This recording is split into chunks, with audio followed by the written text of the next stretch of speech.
De hecho, si nosotros vemos cómo predecimos el Internet en el pasado, esta es la forma en la que se predecía en 1995, cómo iba a verse el Internet en la época.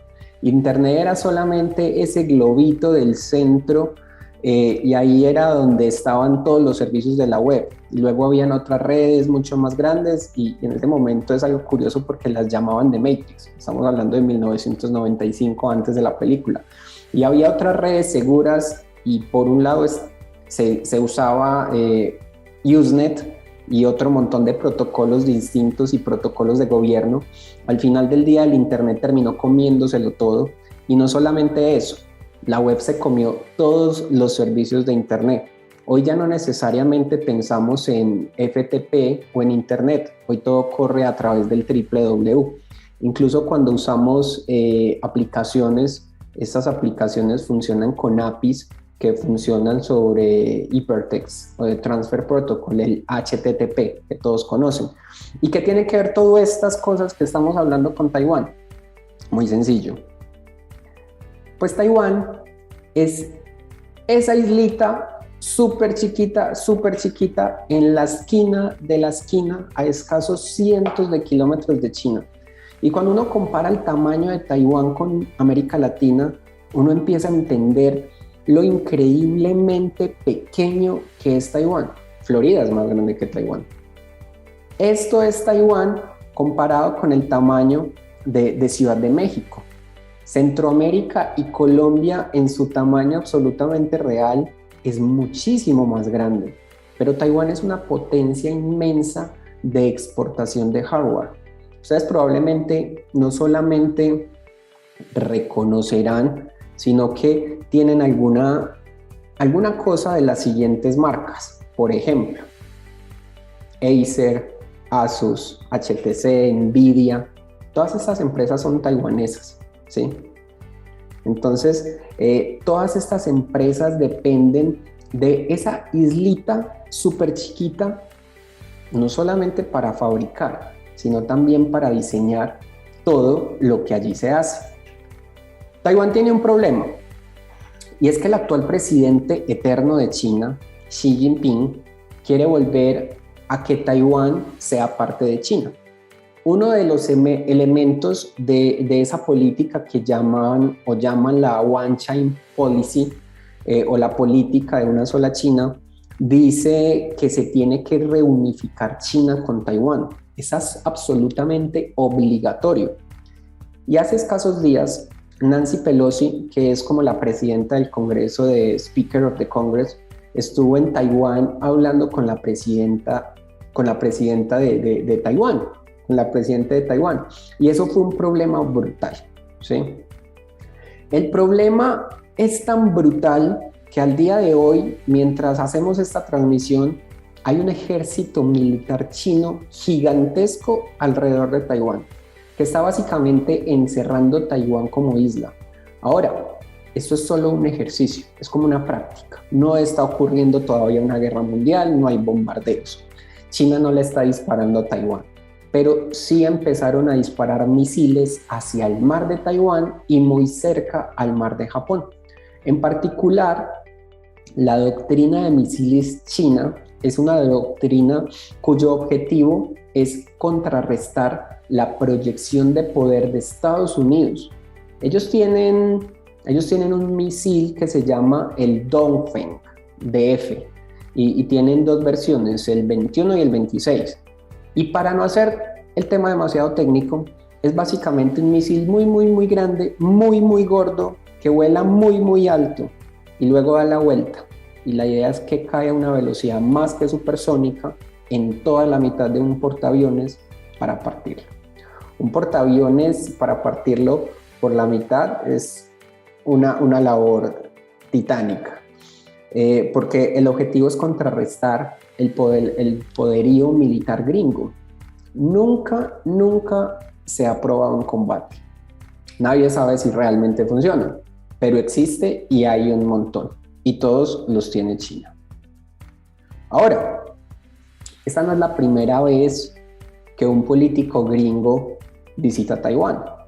En 1996-97, Newt Gingrich, que era en la época el Speaker of the House de Estados Unidos, visitó Taiwán. Pero lo que pasa es que antes había visitado Beijing, luego visitó Japón y por último visitó Taiwán. Y fue medio problemático, pero no fue tan problemático en gran parte porque en la época China era significativamente más débil de lo que es al día de hoy. Hoy en día, cuando uno compara las Fuerzas Armadas chinas con las taiwanesas, pues no hay comparación alguna, ¿sí? Estamos hablando que los chinos tienen 2 millones de soldados contra los taiwaneses que son 170,000. Y cuando uno compara todas las otras cosas, pues Taiwán puede hacer su absoluto mejor esfuerzo, pero es muy parecido a lo que pasa hoy por hoy entre Rusia y Ucrania. Pero es muy parecido a lo que pasa entre Rusia y Ucrania, con la diferencia de que lo único que tenía que hacer Rusia para invadir Ucrania era cruzar un pasto plano, césped plano, donde acá esto está al otro lado del mar y la proyección de poder es mucho más compleja. Por eso es que China tiene estos misiles y la proyección de misiles de China es impresionante. Estas curvas estas son las curvas de llegada de los diferentes misiles chinos hacia Taiwán. Ese cuadrito verde que ustedes ven ahí es una cosa que se llama la zona de identificación de defensa aérea de Taiwán. Básicamente cualquier avión que pase por ahí, comercial o militar, tiene que identificarse ante las torres de control de Taiwán porque básicamente, o para que nadie básicamente se enloquezca e inicie la Tercera Guerra Mundial. Pero constantemente y últimamente China está volando aviones de combate alrededor de esa zona. Y ellos tienen la suficiente cantidad de misiles, tanto antiaéreos como antibarco, como para poder defender por completo todo el mar de China, atacar Japón y todo el sureste asiático, e incluso llegar a territorio de Estados Unidos. Como por ejemplo esa isla que se llama Guam, ¿sí? De donde sale todo ese problema tan brutal.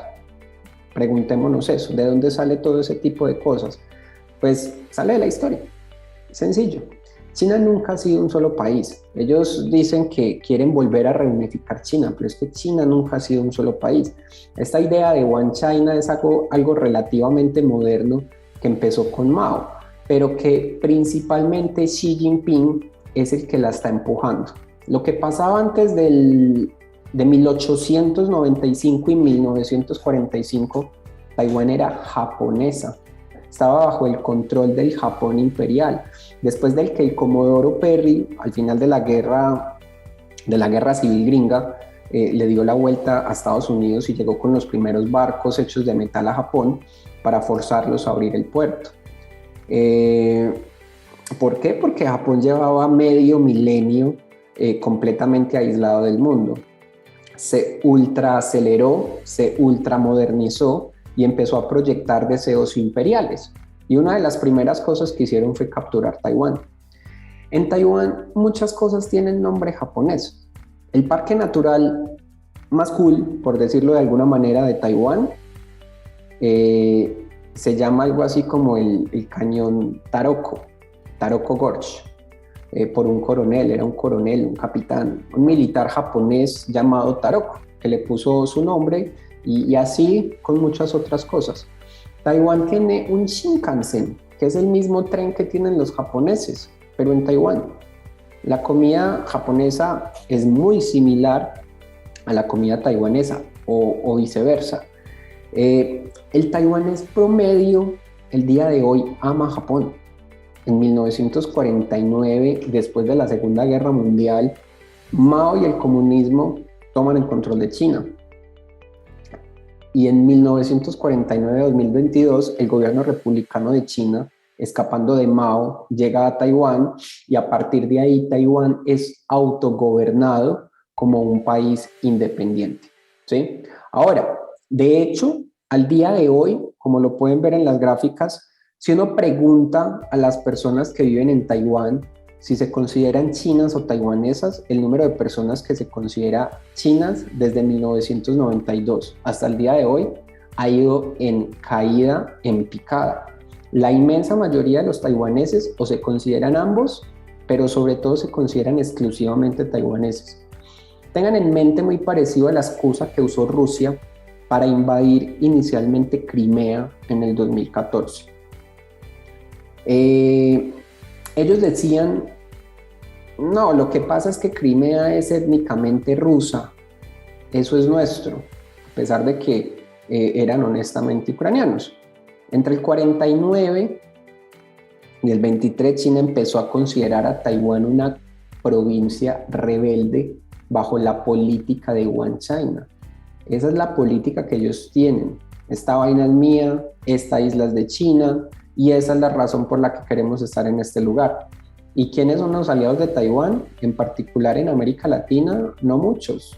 No hay muchos aliados, muy pocos.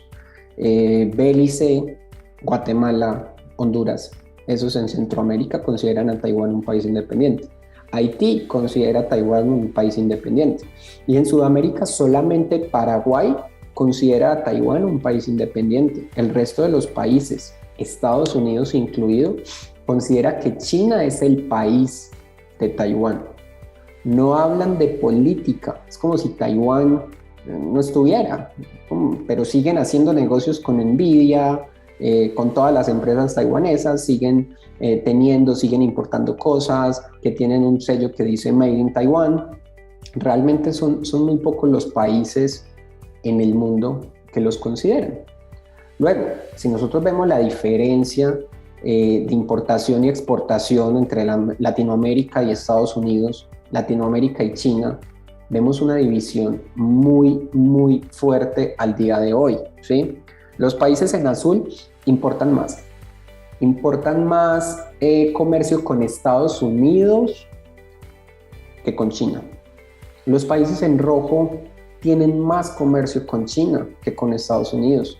Destaca Panamá, pero la realidad es que todo el cono sur de Sudamérica hace muchos más negocios y muchas más transacciones con China que con Taiwán. Entonces, nos importa mucho menos Taiwán desde una perspectiva económica de lo que nos importa China. De hecho, solamente en soya, algo altamente relevante para parte de Latinoamérica, no sé si ustedes saben, pero ¿para qué los chinos usan la soya? Principalmente para alimentar cerdos, porque China es un país, o es el país que más cerdo consume per cápita en el planeta, aunque también lo usan para alimentar personas. Esta es la importación de China de soya en el año 2016 y se ha mantenido más o menos así en los últimos años. Viene de Estados Unidos, de Brasil, un poquito de Uruguay y mucho de Argentina. En total, Sudamérica exporta mucha más soya que en ningún otro lugar del mundo hacia China. Y es una conexión extremadamente fuerte en la que mucha de la seguridad alimentaria de China depende de Sudamérica. De la importancia geopolítica de Sudamérica para China es altísima, no tanto la de Taiwán. Y lo mismo pasa en otros lugares como México, ¿sí? La importancia de la importación de maquinaria, instrumentos, metales y transporte de China hacia México es mucho más grande que la exportación, pero mucho más grande, estamos hablando de 6 o 7 veces más. Sin embargo, eso no significa que no sea importante, porque Taiwán fabrica la cosa más avanzada que nuestro planeta produce y que la cultura humana a lo largo de toda la historia ha logrado crear. Taiwán produce el 65% de los chips del planeta y de los chips depende nuestra civilización actualmente. Ustedes me están viendo acá en este momento por los chips. Me está grabando una cámara y estoy haciendo este streaming ¿Para quién sabe cuántas personas afuera? Por los chips. Los chips mueven nuestra civilización moderna y sin ella nos atrasaríamos más de un siglo hacia atrás.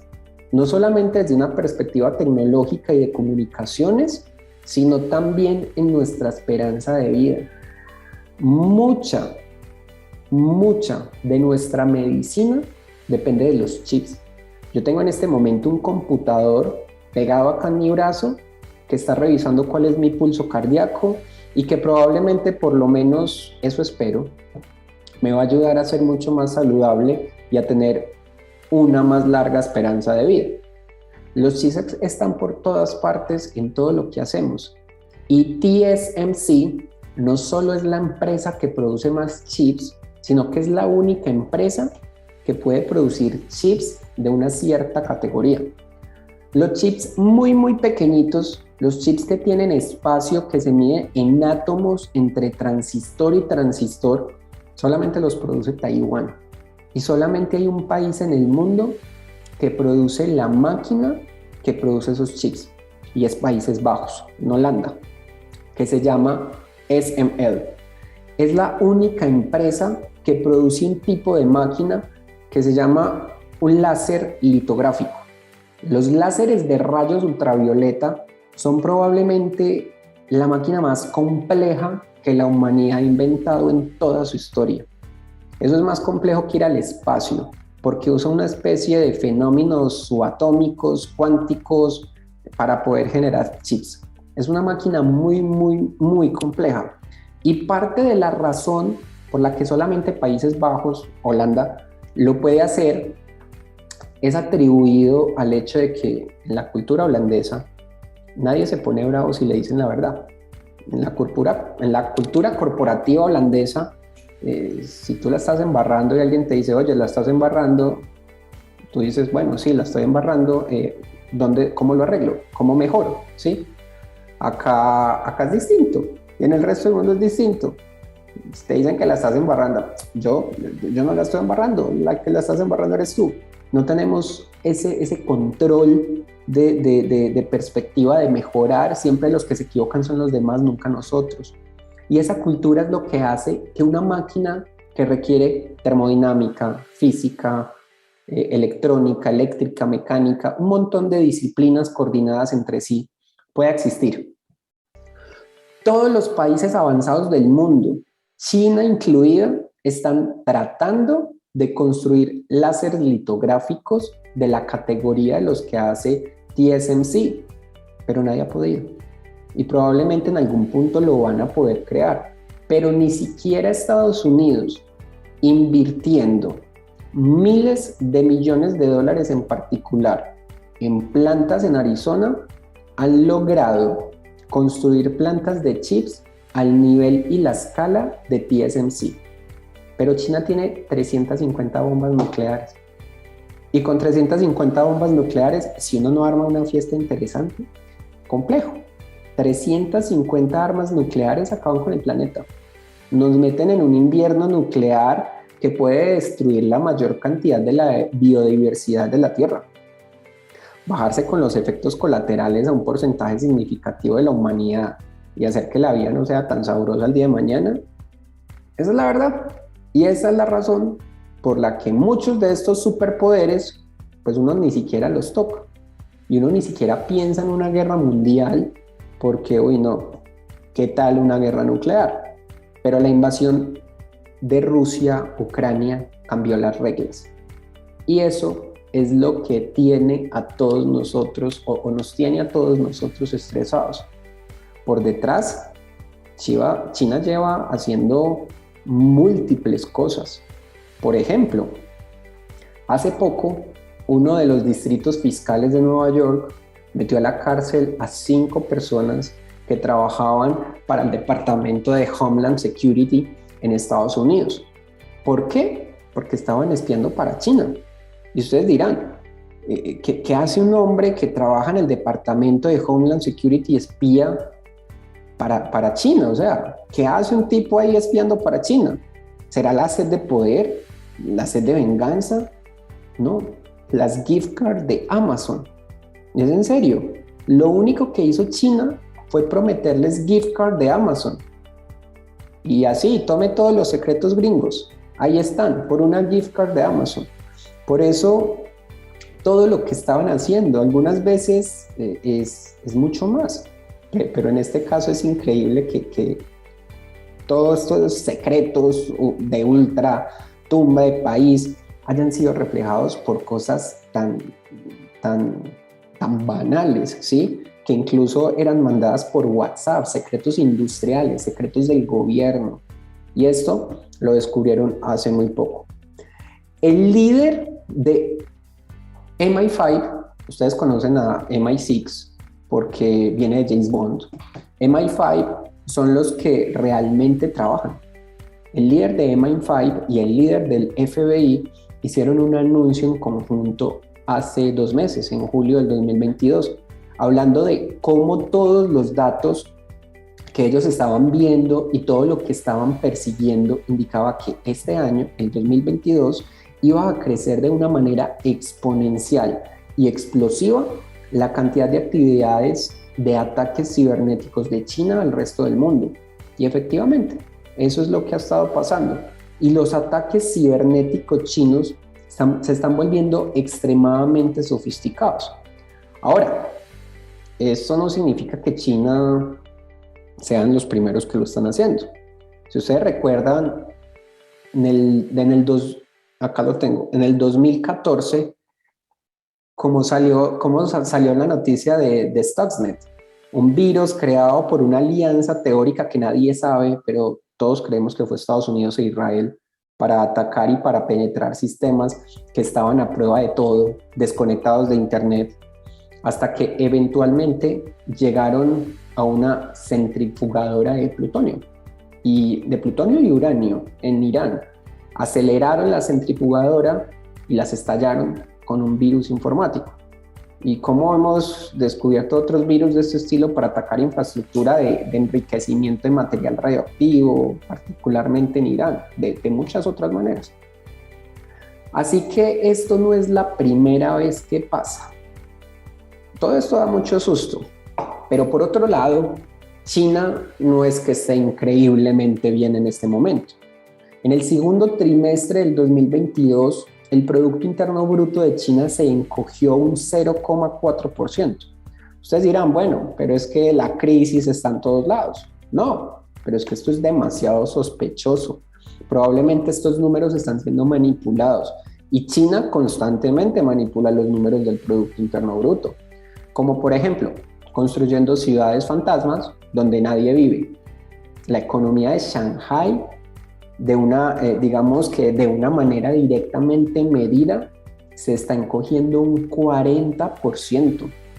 En el segundo cuatrimestre del 2022, por decirlo de alguna otra manera, es que Shanghai es el Nueva York de los chinos.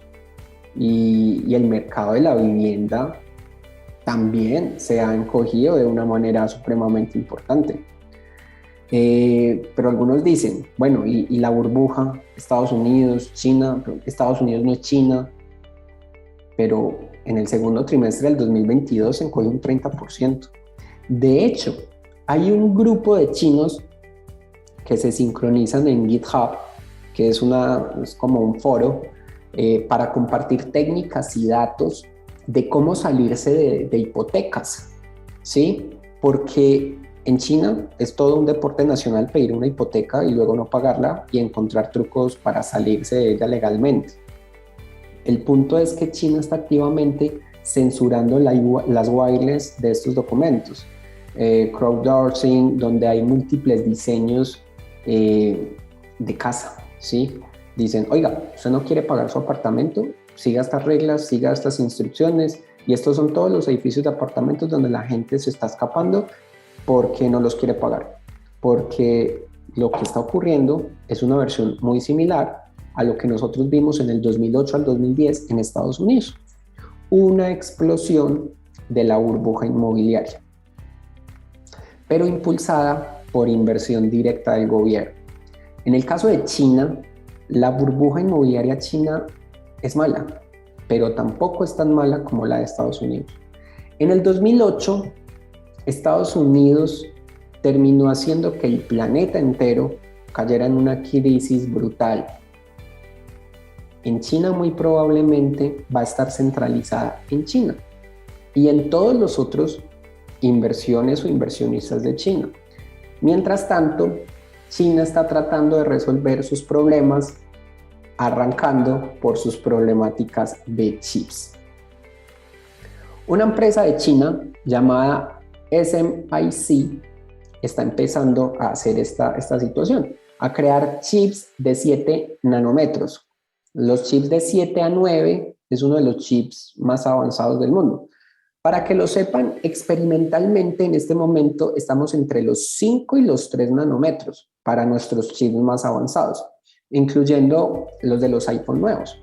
Pero China está empezando a lograr 7 nanómetros. Entonces, en cuestión de tiempo, China está empezando a que, digamos que no depender directamente de otra de las cosas. La magia de los chips no está necesariamente en la capacidad de hacerlos chiquitos, sino en la capacidad de hacerlos pequeños, pero se los voy a explicar de otra manera. ¿Ustedes se acuerdan cuando Intel Celeron sacaba todos los temas de Intel de i3, i5, i7, que eran múltiples Intel? Eso es lo mismo, este es el mismo chip. El i5, el i3, el i7, ese es el mismo chip. Lo que pasa es que cuando los están fabricando, a veces hay errores, ¿sí? Entonces, van de unos cores que no se prenden a unos transistores que no arrancan y en vez de botarlos, los venden como un Celeron, como un Intel Core i3 o un Intel Core i5 o un Intel Core i7, ¿verdad? Pero son el mismo chip. La razón por la que existen diferentes stickers o diferentes chips es simplemente porque en el proceso, como es tan radical y brutalmente complejo, que a veces no funciona, pero eventualmente se escala y funciona, termina acá. Parte de la razón por la que Intel está en problemas es porque no han logrado desarrollar una técnica de fabricación de chips con la arquitectura que nosotros usábamos en la mayoría de nuestros chips hoy, como ARM, porque simplemente no pueden, ¿sí? Sino porque no logran, ni pueden, ni logran escalar esa cantidad de millones de chips que tienen que vender. Es simplemente demanda, eso es todo, no lo logran con la tecnología que hay, porque es un proceso sumamente complejo. El gobierno de los Estados Unidos activamente está creando políticas para que otros países del mundo no puedan exportar a China. Las máquinas que permiten crear estas fábricas, en particular los láseres litográficos de los que veníamos hablando ahora, que hay dos tipos en este momento.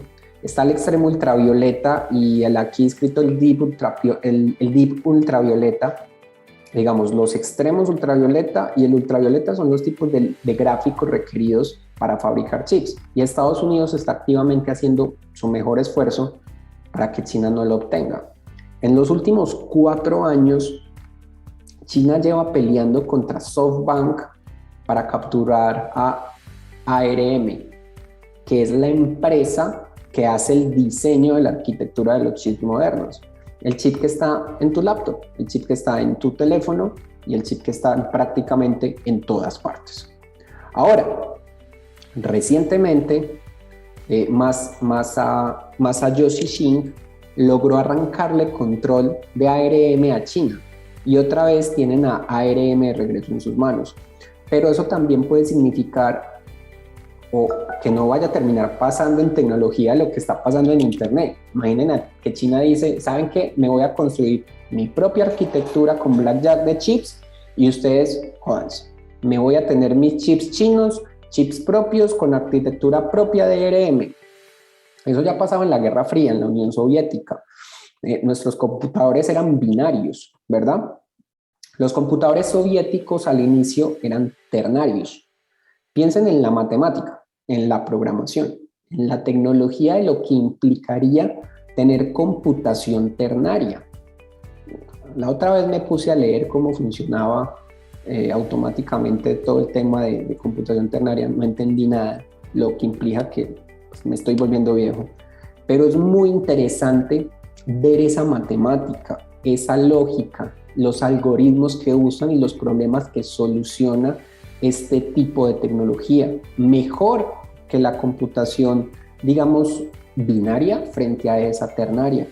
También China, digamos, no es como un lugar mágico, explosivo, en el que normalmente se piensa a nivel de tecnología para absolutamente todo, pero había un inmigrante musulmán que quería estudiar en Estados Unidos y que terminó creando una patente de lo que depende casi todo el 5G del mundo. Estados Unidos le negó la visa y tampoco pudo ir a Europa. Entonces se fue y estudió en China. Estudió en China y luego lo agarró Huawei y de ahí sale la mayoría de las antenas de los chips 5G modernos. Porque Estados Unidos y Europa no agarraron a un inmigrante de un muy alto nivel técnico que sí cogió China. Y efectivamente China y en particular Huawei son los líderes mundiales en antenas 5G. Pero el 5G hasta ahora en China no se ha desplegado al nivel que la gente espera. La velocidad no es tan alta, la conectividad tampoco es tan alta y no tiene los niveles de alcance que se cree. Sí hay un 5G en despliegue muy fuerte, pero todavía no está ahí al 100%. Por otro lado, China tiene un problema aún más grande y es un problema típico de los países con dictador, y es que terminan creyendo demasiado en sí mismos en vez de verificar. Y es lo que le está pasando con el coronavirus. Beijing recientemente anunció que las medidas de cero coronavirus en las cuarentenas, el estar siempre con máscaras, todas las medidas súper fuertes que nosotros ya vivimos en los últimos 2 años, en Beijing van a continuar por los próximos 5 años, hasta 2027. Esa es la razón, por ejemplo, por la que Shanghai está teniendo una productividad negativa de 40%. Recuerden esto, Shanghai es el Nueva York de los chinos, ¿sí? Y uno mira, ¿pero por qué? O sea, ¿qué es lo que está pasando? ¿Qué está generando este efecto en China? Y es muy simple. China no tiene vacunas de ácido ribonucleico. El ácido ribonucleico es la vacuna mensajera. Y no quieren, pero por ninguna razón, importar las vacunas occidentales. Quieren producir sus propias vacunas.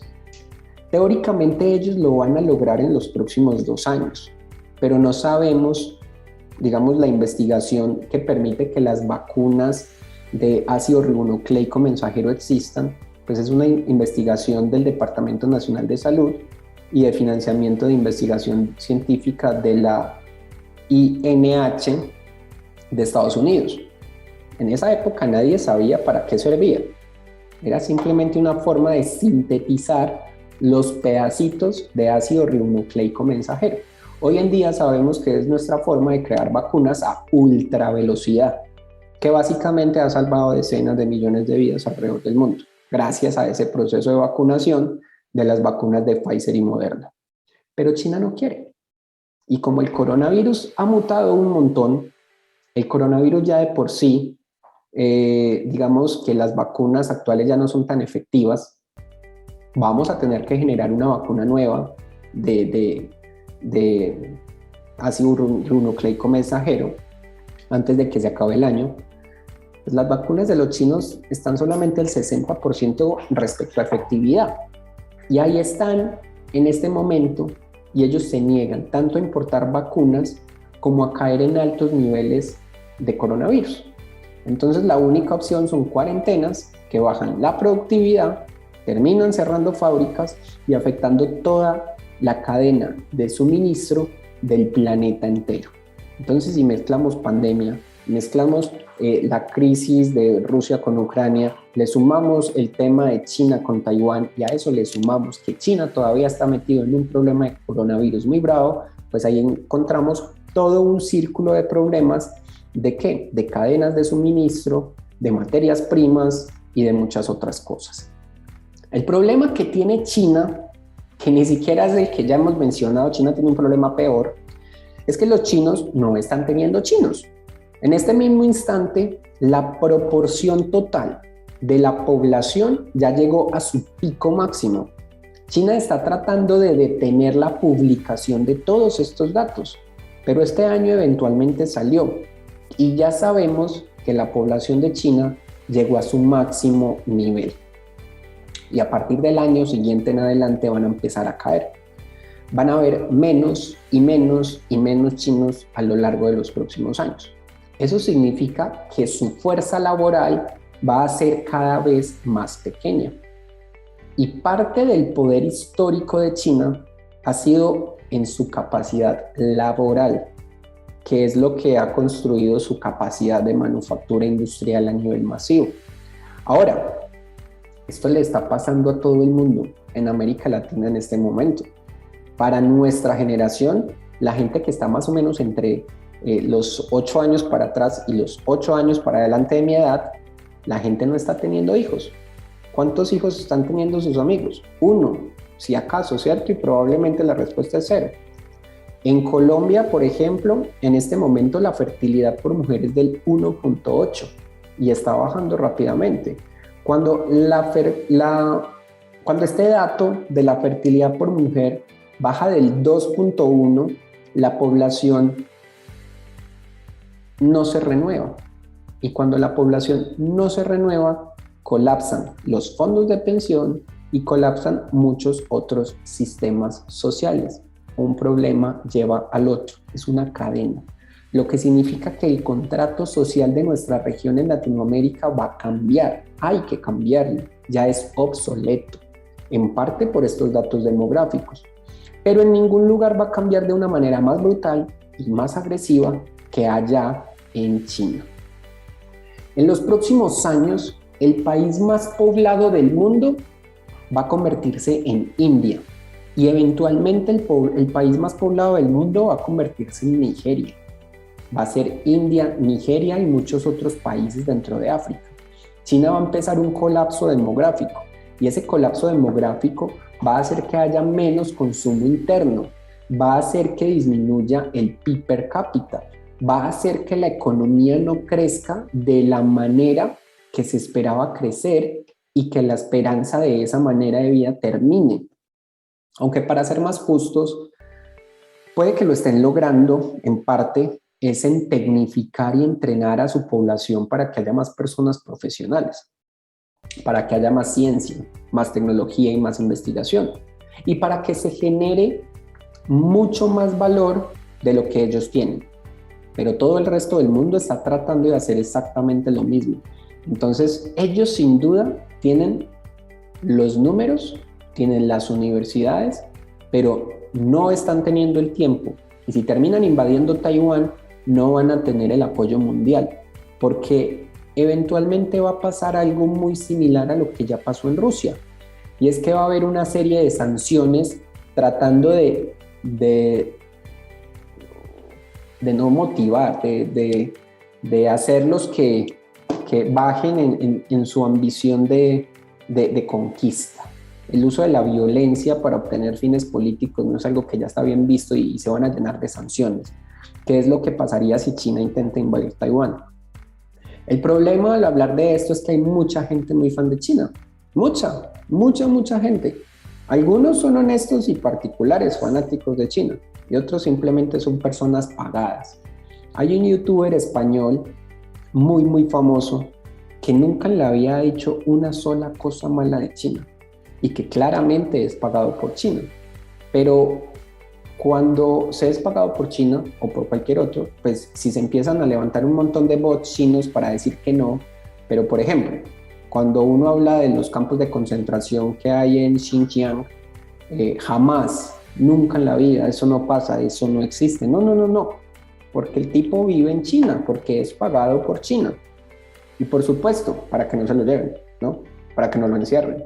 Es un pobre empleado chino. A ver, si lo único que tiene que hacer China para agarrar un espía de Homeland Security es darle una gift card de Amazon, yo estoy seguro que este man no es tan caro, ¿sí? Por más youtuber y por más millones de seguidores que tenga. Luego hay una serie de frases. La frase favorita de los bots es la xenofobia, que es básicamente una especie de racismo en contra de los chinos.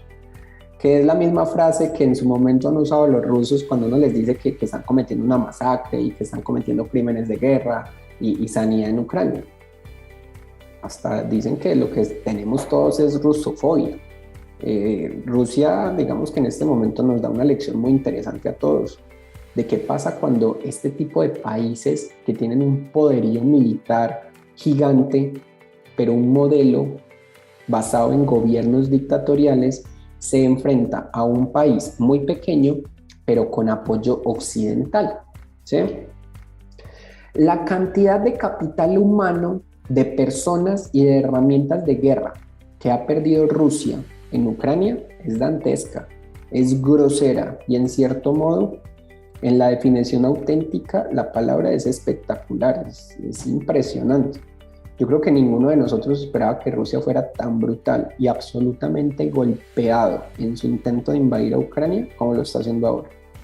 ¿Eso significa que Ucrania esté brutal? No, significa que Ucrania está sufriendo de una manera monumental y está haciendo su mejor esfuerzo. Ucrania es un paísito chiquito. Es como si Brasil el día de mañana decidiera al otro día invadir Ecuador y todo el resto de nosotros intentáramos apoyar a Ecuador. Pero Ecuador está solo con nuestro apoyo, tratando de detener a Brasil. Pues va a ser extremadamente difícil por más tecnología moderna que tengamos.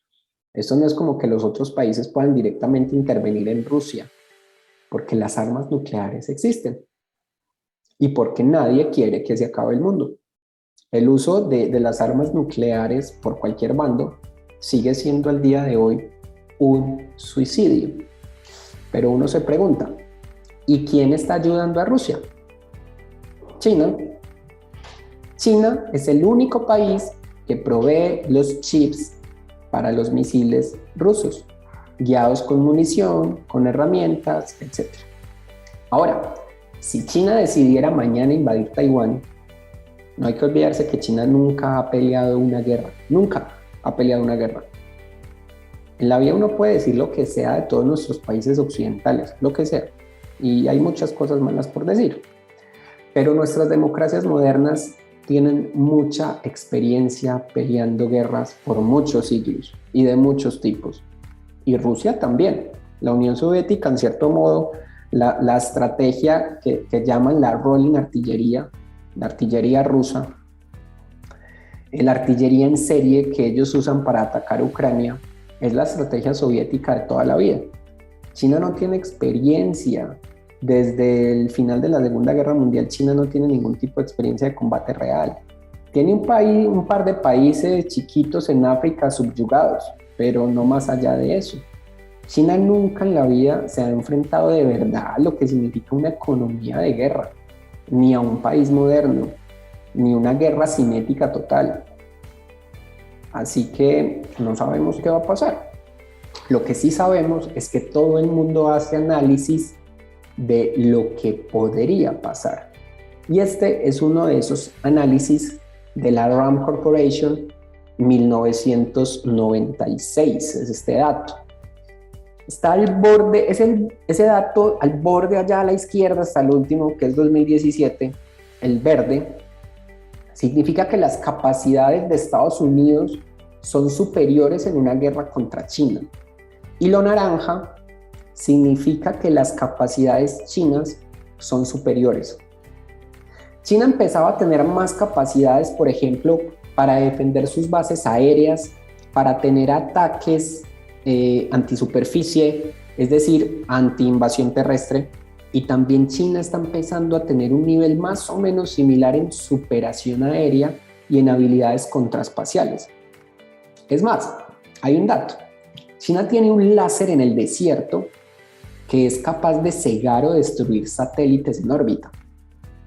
Por ahora, en lo que tiene que ver con la órbita baja y media, no en la órbita geoestacionaria, pero en esa también tienen misiles. Una destrucción sistémica de los satélites en órbita no solo sería mala para el mundo occidental, sino que también sería mala para las próximas 20 o 30 generaciones de la humanidad, porque eso genera un efecto Kessler.